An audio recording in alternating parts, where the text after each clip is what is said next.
Hi everyone, welcome to TGIF, another Friday, another episode. In today's episode, we're going to focus on a term called software carbon intensity, SCI in short, and a very important measure or metric when it comes to building green software. Today I'm joined by Anirudh. Anirudh is one of the smart developers we find in the industry, and he's doing his undergraduation, computer science engineering, and he's going to take us through an interesting experiment he has done when it comes to software carbon intensity to be less as we go along. So Anirudh, welcome to TGIF. Thank you for having me, Sandeep. Brilliant. So before we get into SCI, quick question to you. What's your favorite programming language? Okay, so my favorite programming language is Rust because it offers you the speed that systems level programming languages like C and C++ offer you, while it offers you the expressiveness that languages like Python offer you. Nice. Now, the other unique feature that I really want to tell you about that Rust has is that it has this really unique feature called an ownership model. Okay. Now, obviously, the common class of bugs that we look at when we look at software being embedded in places or critical infrastructure is we look at thread safety and memory safety bugs. Perfect. Right? Yeah. So, in Rust, the ownership model guarantees you at compile time that these bugs do not happen. Okay. Otherwise, the program does not compile at all.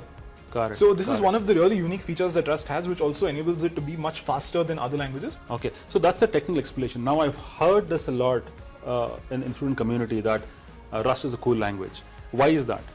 So one thing is obviously that it introduces a lot of new concepts to people who are learning the programming language. Okay. But the other is also that Rust offers you an extremely good speed up in terms of performance, while also keeping memory usage down. Now, companies that we use as everyday products, like Dropbox, Mozilla, Discord, all these companies use Rust as part of their production infrastructure. Okay. And their tales of switching from other languages to Rust have always been marked by a significant increase in performance and a significant reduction in resource consumption. Perfect. I think as long as that awareness exists, which is why you guys are using Rust, is fantastic. And it's actually, it's so good to hear that because of these attributes, you're using Rust as a programming language. So great. Moving on, Anirudh. So I know you built a couple of cool programs for us in the tech center, hydroponic setup, right? So now, initially the recommendation was for you to use Node.js. While you built in Node, you also said you want to do that same thing in Rust.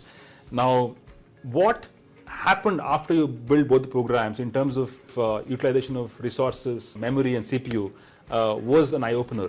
So why don't you share that insights with our audience today? Right, so it's an extremely interesting story. What I was trying to build is a local hub which collects data from a bunch of IoT devices that are located in the periphery, and it sends them to any cloud endpoint that you wish to, like the event hub. Right.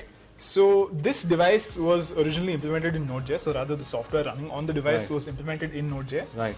And while it worked perfectly fine, the thing that bothered me was that the usage in terms of CPU and memory were rather high, right? So it was around 30% CPU usage and it took around 70 to 80 MB of RAM. Now, for an isolated device, this might be fine. But for an embedded device that has very tight resource constraints, or for a device that's running at scale, where you have multiple copies of the same, this would be a very useful metric to drive down, and especially in terms of energy consumption as well, right? So I tried to optimize on this aspect by using Rust. What I found was that the same implementation in Rust took around 8 to 10% of CPU usage, while it dropped memory usage to around 14 to 15 MB. Brilliant. I think from 80 to 15 MB is a massive drop. Definitely. And no wonder you're insisting that you want to build in Rust. Awesome.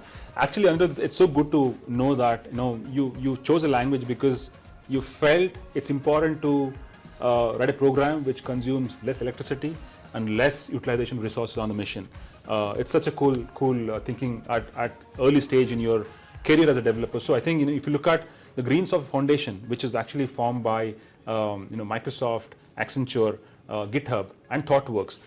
I think the mission that they carry is to change the culture in how developers build programs across industries and make sustainability as one of the key parameters, just like your performance and NFR's non-functional requirement that you have for a program. Right. So it's great to know that that's the approach you've taken as a developer. So thank you so much for your time this morning. Thank you for having me, Sandeep. Awesome. So don't forget to look up software carbon intensity, what it all means in Green Software Foundation website. I'm going to put that link in the post. Otherwise, as developers, time has come for us to look at sustainability as you build programs in terms of how to make sure you build software to make it eco-friendly. You use less resources, less electricity, and hence less carbon emission into the environment. Anirudh, thanks once again. And for all viewers, thanks for joining us today. Keep watching TGIF. Have a wonderful Friday and a great weekend ahead. Bye-bye.